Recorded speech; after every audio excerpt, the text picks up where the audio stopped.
Hey guys, LevelCap here, and today I want to talk about Squad, the game that's basically an alpha state on Steam right now. You can buy into it if you want, and I've been playing it a lot recently. I really enjoy it. They describe it as a game that's somewhere between Arma and Battlefield, which I think is a pretty wide expanse, and it lands in a nice place in between where it's easy to learn, easy to get into, but again, many levels of strategy and teamwork are required in order to be successful. Now, the version we're all playing today is such an early rendition of what the final game is supposed to be, as there's going to be a much more complex supply route system. There's going to be vehicles, including jets, helicopters, APCs, armored trucks, Humvees, and tanks. And it's pretty hard to try and grasp what the gameplay of Squad is going to be like once that comes out. I mean, the game that I'm playing right now might be totally different, and my tactics might not work out the same way. That being said, it's still fun to play and learn the game and figure out what guns you like and how to work with a team, or perhaps solo, which is something that the community really discourages, but I find it to be a pretty darn effective tactic at the right time and place. Now, another thing about the game being in such an early state is that there isn't really a good tutorial system in place yet. They do have a training map and you can go in there and kind of shoot some guns and stuff, but there's no place that tells you how all the game modes are played, or what your objectives are, or the right way to play as a team member, or how to use your map or compass system properly. There is an online manual, which is funny to me because I'm thinking about game manuals and I'm like, yeah, I used to read those back when I was playing flight simulators 15 years ago. But this game actually has an online game manual, which is a decent substitution for an in-game training module or tutorial system until they get that. But one cool thing about it is that pretty much everybody I've played with has been really nice and inviting and willing to sort of explain things. I've gotten into squads and asked questions that are probably really obvious questions to somebody who's played the game before, but nobody seems pretentious or an asshole, basically. So they're always willing to just tell you how to play the game or help you play the game better, because the whole concept is about teamwork, and if everybody in your squad's playing better, then you have a higher chance of winning the game. Now, because Squad is so new and because it is a spiritual successor to Project Reality, there is a pretty dedicated community right now. So everybody wants to make sure that the game is being played right and people know what they're doing and are having a good time. I mean, everybody wants this game to be successful, and I have no doubt in my mind that it is going to be successful. It's got a lot of ways to go before it becomes the game I think that the developers and the community want it to be. But that being said, it's still really good right now and really fun to play in its current state. However, it does suffer from a lot of informational issues right now. The UI isn't particularly well fleshed out yet, to the point where you could be playing a game mode and have no idea what your objective is or how close you are to losing or winning. And within the idea of creating an incredibly minimalistic user interface that doesn't take you out of the element of this game being very realistic, there are certain elements that are definitely confusing until somebody explains them to you or you read about it in the manual. For example, the little icons in the lower right corner of the screen that represent your gun, your fire setting. Are you on fully automatic or semi-automatic? Do you have a round in the chamber? How many magazines do you have left? I was very confused about all this until I actually looked it up in the manual.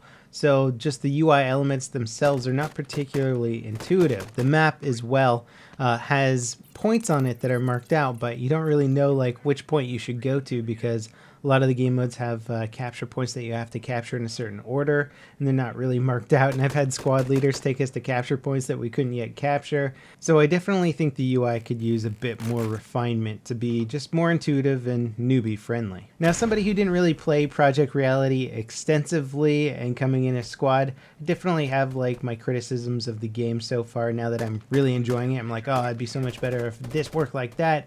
I've made up a list of some things that I'd like to see changed or modified, and hopefully the community isn't going to bite my head off for suggesting some of them, but here it goes anyway. One thing that seems really weird is just not knowing when the round is going to end or how many tickets your teammates have left. I know you can see your tickets in the upper right hand corner, but you just have no idea of how well you're doing at any time during the game compared to your other enemy team, other than looking at the captured points on the map. So we've lost games where we're like, oh man, that must have been close, and then the enemy team was like up 300 tickets. So you really have no idea how well you're doing until the round is over. And that seems weird to me, and it would also be nice if there's like maybe a little bit of lead up finale music or something, and that way people could like really try and rally and push hard at the very end and maybe change the course of the game. It seems very, very anticlimactic without any sort of indicator as to how well you're doing, especially towards the end of the game. Another thing I think could be modified is the shift aiming setup, where basically if you hold shift, you will aim in further with iron sights or red dot sight to give you a little bit more clarity on your image, a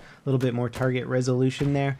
And you have stamina while doing this, so it's kind of like trying to hold your weapon steady in Battlefield or something like that. You'll hold your breath and it'll steady out. But the problem in this game in Squad is that if you go prone, you have very, very limited stamina, and I feel like that's silly, because if I went prone in real life with a weapon, I could aim down sights and focus as much as I wanted to all day long without getting tired from it. And I think that prone should have that added advantage of not getting fatigued for aiming in. Another area of the game that I'm not crazy about right now is role selection. I like the idea of having a limited number of roles that each team can have. But right now, the way that people get the roles is sort of, it's like first come, first serve, but weird. So it's like you could be the first person to join a squad, but then you can't pick the role, and then somebody comes later and they can get the role, because once the squad hits a certain size, then more roles open up. So you either have to like hold your spawn and just wait for those roles to open up, or just get in the game and play. And then the people who join later, the slackers, get like some of the cooler roles. And I don't know. I feel like maybe there could be a better system for it, or you could reserve a role slot or something like that if you really wanted it, but you also wanted to play and help out your team. I don't know. There's a lot of approaches you could take. I just don't like the current role selection. Another area of the game that is highly confusing to me is the point scoring system. I mean, I realize this is a Milsim game and we shouldn't have like XP bonuses popping up on the screen and stuff like that, and I like the idea of not having a confirmed kill with like points on screen. At the same time, I don't really know how many points things are worth. So destroying an FOB, capturing points, how fast is owning certain points, taking down the enemy team's tickets. Like, I just really don't understand the underlying fundamental mechanics of the game.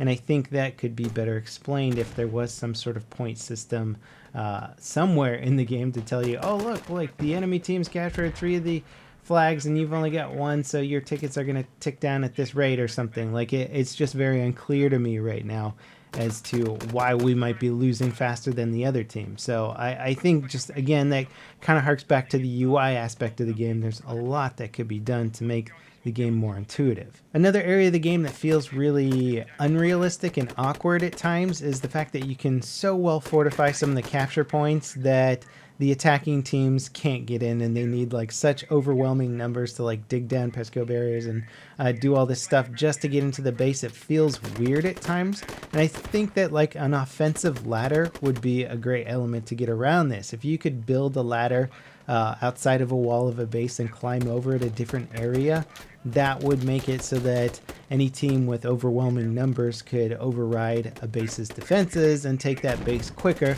rather than having these incredibly long standoffs at these awkward defensive situations that don't make a lot of sense and often lead to a lot of spawn camping and spawn killing. And speaking of killing, once you die in this game or go down and you're waiting for a medic, a huge portion of the game is not respawning so that your team saves a ticket and you guys do better. Hopefully you have a better chance of winning. And so you're waiting for a medic to get to you, but a lot of the time I find myself waiting on a medic who's already been shot and down themselves, but I see them on the map because they're also waiting for a medic. There's no real indicator of like who's downed and who's not downed on the map. So you spend a lot of time in voice communication trying to figure out who is up, who's down, and I feel like it's a lot of unnecessary chatter that is obstructing some of the combat chatter of people trying to call out targets and talk about flanks and stuff like that. And it would just be so much easier if the map indicated who was down and who was not down, and that way you would know if you should wait for a medic or if both your medics have been down and there's no point waiting, and so you should just respawn at that point. So again, another UI element, but yeah, anyway, those are some of my top issues. I've got a whole freaking list of them here, but I thought I would just mention The main things that are bugging me at this point in the game and that I'm not sure are planned on being redesigned for the final release of the game, because I know so much stuff is changing, so critiquing the game on its current state seems kind of silly. But at the same time, if there's UI elements that seem like they're not necessarily placeholders at this point, then they should be fair game for criticism and potential updates. Anyway, still really enjoying Squad a lot. I hope you guys have been enjoying my Squad videos in general. And if you've been playing it, let me know what you think about the game so far. What big updates are you looking forward to? Are there elements of the game that you don't like? What do you think about my UI complaints? As always, guys, thanks for watching, and I'll see you next time. This is LevelCap signing off.